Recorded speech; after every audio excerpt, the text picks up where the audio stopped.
What do world leaders and beauty pageant contestants have in common?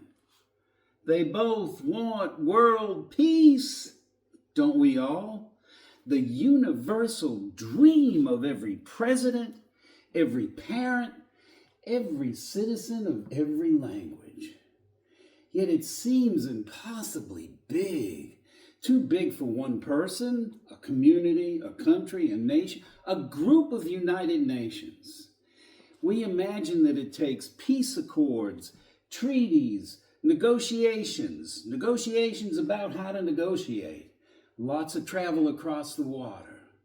And yet, there is a simple, daily practice solution available to everybody in this room and everybody outside this room that will create world peace.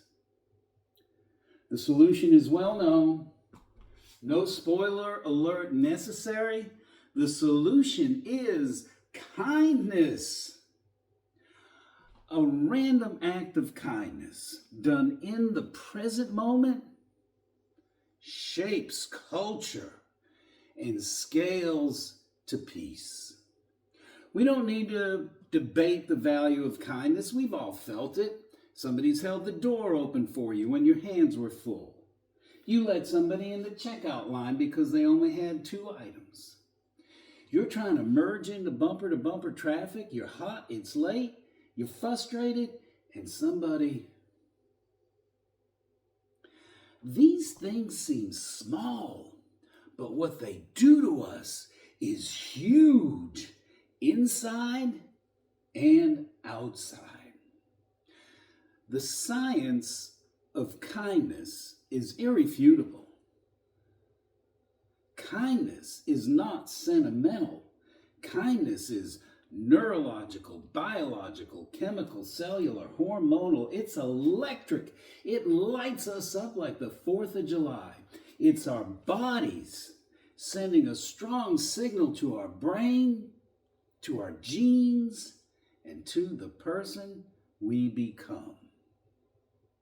But there's a catch, and the catch is the random.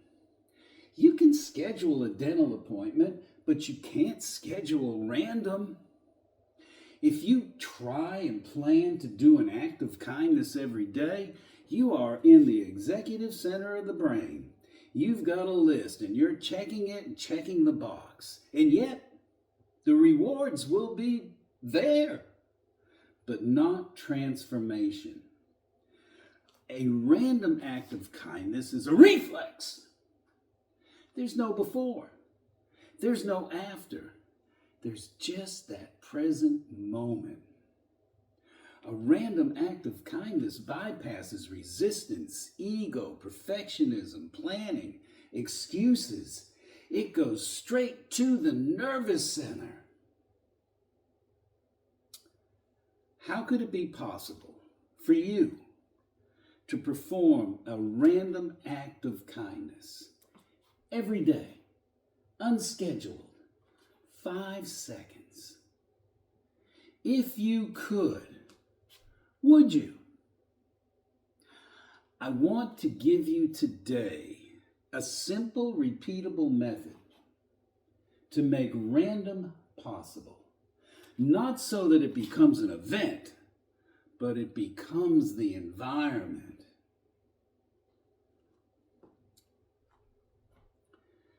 The date was September 14th, 2018. That's our official date of loss of everything we owned after Hurricane Florence came through town. The first relief we got was a check for almost $10,000 to replace our clunky golf cart. And with that check, my wife Ruth went out and got her the biggest, baddest golf cart she could, lithium batteries and all. And when they delivered that golf cart to us, she took a trash can, stuck it on the back, grabbed her picker-upper, and off she went picking up litter on the sides of the road. I said to myself, what are you doing? And don't get me wrong, I'm all about a cleanup. Clean the ocean, clean the lake, I'm there. But this wasn't an event. This was every day. Sometimes she'd be gone 20 minutes. Sometimes she'd be gone 2 hours. But she'd roll into that driveway, that can would be full, and dump it out, put it back on, and off she'd go. I started riding with her.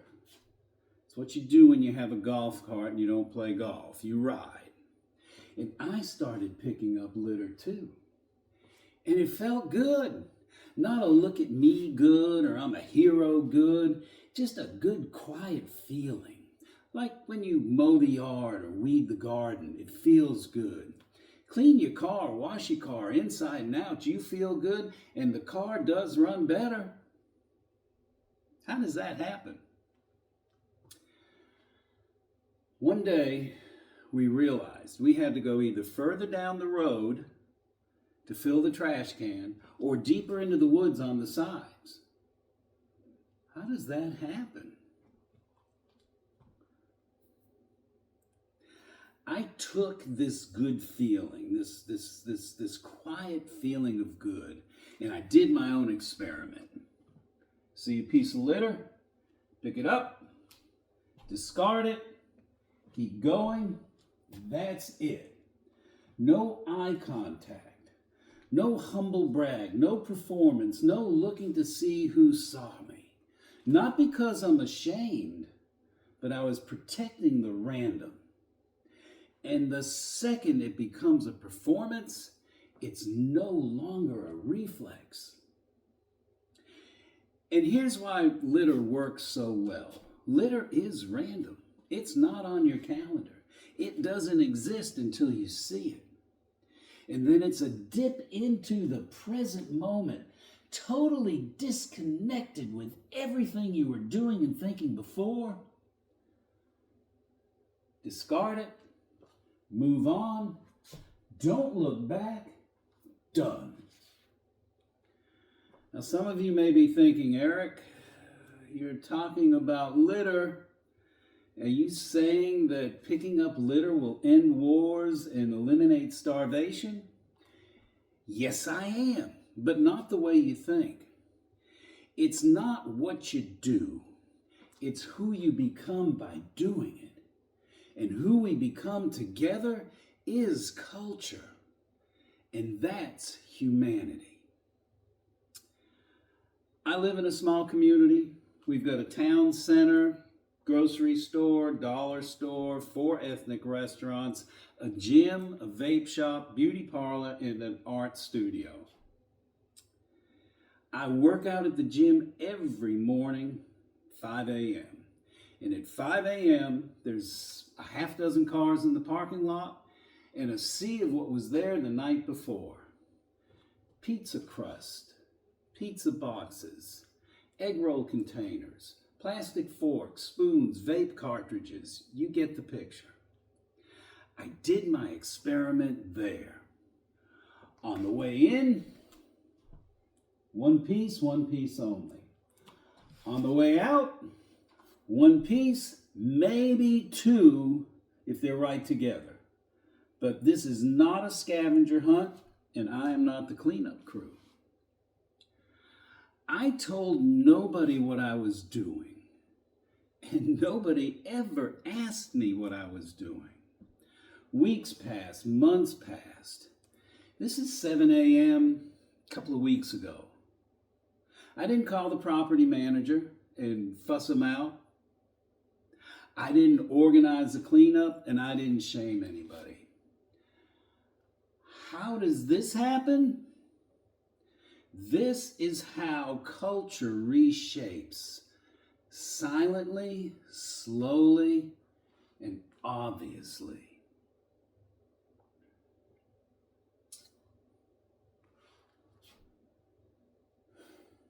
Observation changes reality.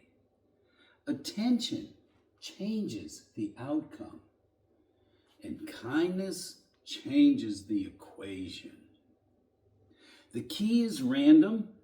There is nothing more random than litter. Try my experiment. 1, one piece only. If it's in front of you, pick it up. If it's not, keep going. You are not the cleanup crew. You are the culture cue. 2, no performance, no brag, no look at me. Do it quietly. It's the behavior, not the broadcast, that's the message. And 3, do it with frictionless imitation. People will do what they see. You may not notice who, but that's okay, because the environment will tell you. That's it. Some of you may be saying, Eric, you're still talking trash. You're not talking geopolitics. And you are right. But culture is the soil in which policies change and grow. If you really want to end wars and eliminate hunger, then start where your feet are. Start with the things you've been walking over. Something that E.B. Milliken taught me years ago, and something that Ruth, my wife, reminds me of every day when I see her golf cart. I invite you to put your community in bloom. A random piece of litter, a precious moment in the present moment, change your life, change your world.